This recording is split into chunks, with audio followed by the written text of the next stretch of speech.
Doutor Anzenclever, você acha que o número de recursos depois aí de aprovada a lei da ficha limpa aumentou e o acúmulo aí de demanda na Justiça Eleitoral também houve isso? É natural que tivéssemos uma demanda maior da Justiça Eleitoral, uma vez que as eleições municipais de 2010 foi a primeira aplicação da lei de ficha limpa. E diversos, ou centenas e até milhares de candidatos a vereadores, a prefeito e a deputado estadual, federal e a senadores naquela eleição, eles não acreditavam na aplicação imediata da lei.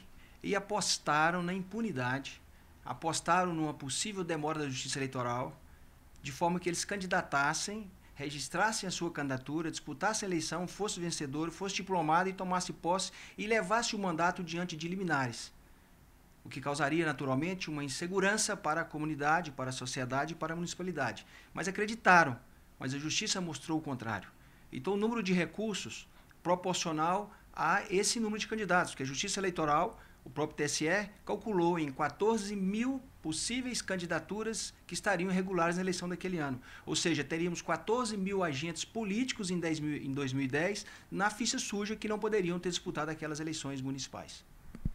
Agora, o senhor acha que o benefício foi maior, sem dúvida? Sim, o benefício da lei é enorme e é aquela lei que foi uma lei de iniciativa popular que deu foi um novo conceito, um novo momento para a sociedade, e parte dessas manifestações que nós vemos hoje nas ruas são incentivadas por aquela lei. Porque a lei de iniciativa popular é um advento da Constituição Democrática de 1988, que é a nossa Constituição mais democrática na sua elaboração de toda a nossa história, de todas as nossas Constituições. E trouxe o poder ao povo ali de legislar, de apresentar as leis. Naturalmente que nós tínhamos as barreiras e as tradições do Congresso de colocar dificuldade. Mas ali houve as manifestações da sociedade de forma organizada que pressionou o Congresso, com o apoio da mídia, pela aprovação. E com essa aprovação, os benefícios foram inúmeros. Os casos que ainda estão na Justiça, falta analisar, raros eles, aqueles que se mantêm no poder ainda, eleitos que foram sob liminar, é um número insignificante perto do benefício que essa lei trouxe, esse novo momento, essa virada de página, e é uma lei que chegou para ficar, independente de todas as tentativas que o Congresso fez até aqui de burlá-la, de todas as tentativas que o Congresso fez de minorar os efeitos dela. Porque aquelas tentativas que o Congresso não fez até aqui, ele não conseguirá fazer mais, uma vez que hoje ele é refém da sociedade que está nas ruas. E o povo nas ruas não vai permitir outras alterações nessa lei. E o Judiciário fez muito bem a sua parte. Tanto os juízes eleitorais de primeira instância, quanto os tribunais regionais eleitorais, o TSE e o próprio STF, guardião da Constituição, quando foi acionado por esses fichas sujas, eles foram muito positivistas e os seus julgamentos foram coerentes com a história desses colegiados e com a determinação da lei. O senhor acha que para ir para as próximas eleições do ano que vem, esse número... Na verdade, a gente viu aí 59 reeleições, eleições que foram refeitas, enfim, foram para mais de 1.000 impugnações, enfim. O senhor acredita que isso tende a diminuir, que é uma coisa também de ajuste na Justiça Eleitoral? Sim, nós ainda temos prefeitos, entre aspas, provisórios. Nós temos prefeitos interinos que foram presidente de câmaras municipais que assumiram com o afastamento do prefeito e aonde o segundo colocado, por força da sua votação e por força de lei, não poderia assumir. Nós temos municípios que na quarta-feira agora foi o último dia para as convenções municipais que vão escolher candidatos que vão ser eleitos agora em agosto próximo, em diversos estados do Brasil. Agora, isso naturalmente que a cada eleição vai reduzir, porque nós passamos a ter um filtro natural. Nós temos aqueles ficha suja que insistiram e que agora viram que não adianta insistir. Então é preciso ter um bom senso da parte desses políticos e até mesmo dos próprios partidos. Que alguns partidos políticos e algumas coligações que acreditaram na impunidade, eles validaram em convenções candidatos ficha suja. E depois tiveram que ser feitas novas convenções e substituir esses candidatos. E alguns que não foram substituídos ao longo do processo eleitoral, eles ou não foram diplomados e vencedores, ou não foram empossados, ou tiveram que deixar a prefeitura após empossado, dependendo do grau de recurso que estava naquela época. Além, claro, da seleção natural que é quando? É no sufrágio universal nas urnas, quando o eleitor já faz essa seleção de não votar e de não eleger candidatos ficha suja que tenham passado pelas convenções e pelos interesses partidários ou de coligações.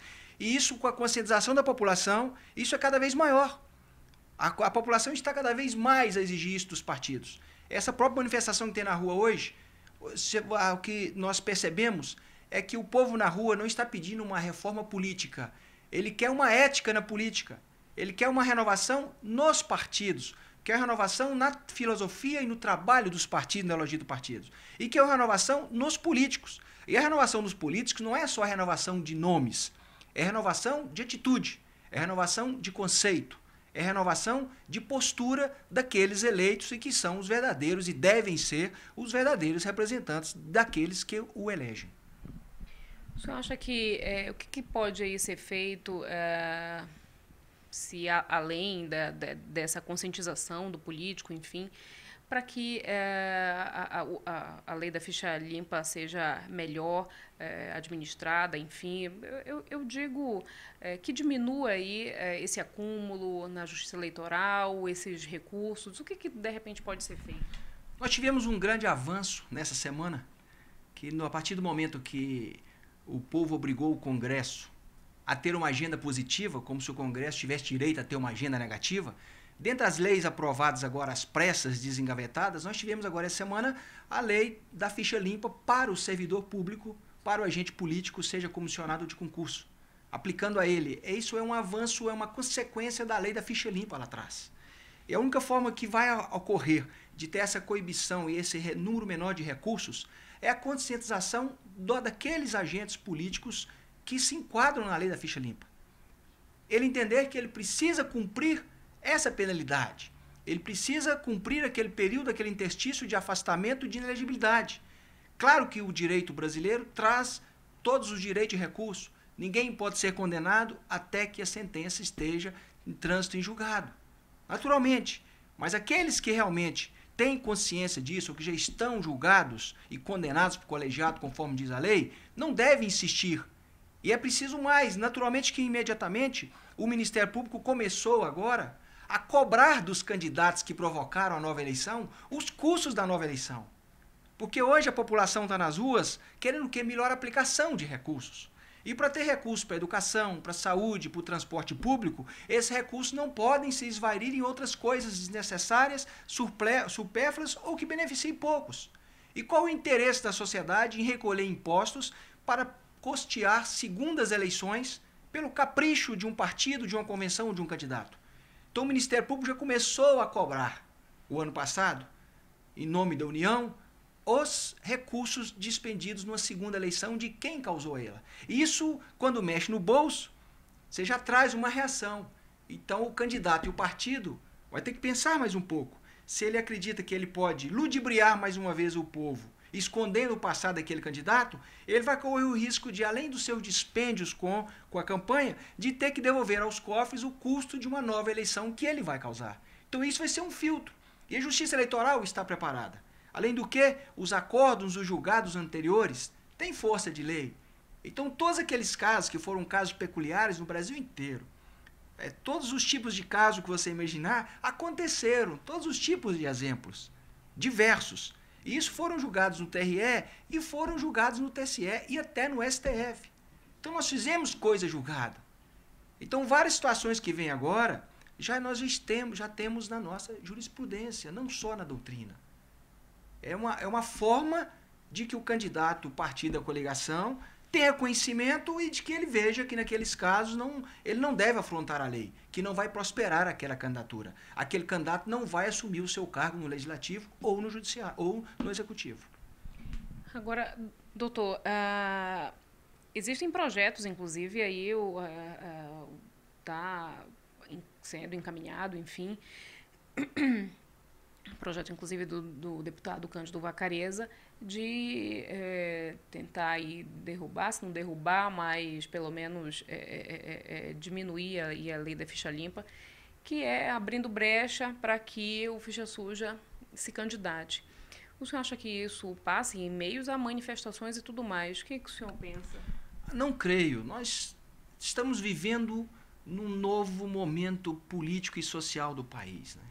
O governo federal está perdido, ele não sabe o que fazer e como responder à sociedade e não está sabendo como administrar a queda de 27 pontos percentuais na popularidade. O Congresso está dividido. Os próprios dois maiores partidos de sustentação do governo, o PT e o PMDB, estão divididos em todas as questões que estão sendo postas.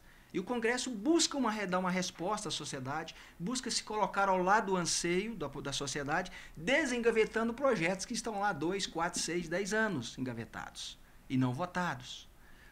Agora, criar lacunas nessa lei, cada vez vai ser mais difícil aprovar, porque cada vez mais o povo está presente e o povo está fazendo a agenda. A população começou a pautar o Congresso. E o Congresso vai ser difícil os congressistas que tenham coragem de enfrentar essa reação popular para driblar a lei, modificar a lei para beneficiar a si próprio, a beneficiar a seu partido ou grupos políticos ou econômicos, como vem sendo até agora. Que hoje, com a mídia, com as redes sociais, o povo está efetivamente participando, cobrando, e mais do que isso, né, está pressionando e pautando o Congresso, que agora, inclusive, começa a ter ordem do dia, ou seja, começa a ter votações às segundas e às sextas-feiras, quando nós só tínhamos na terça, na quarta e na quinta.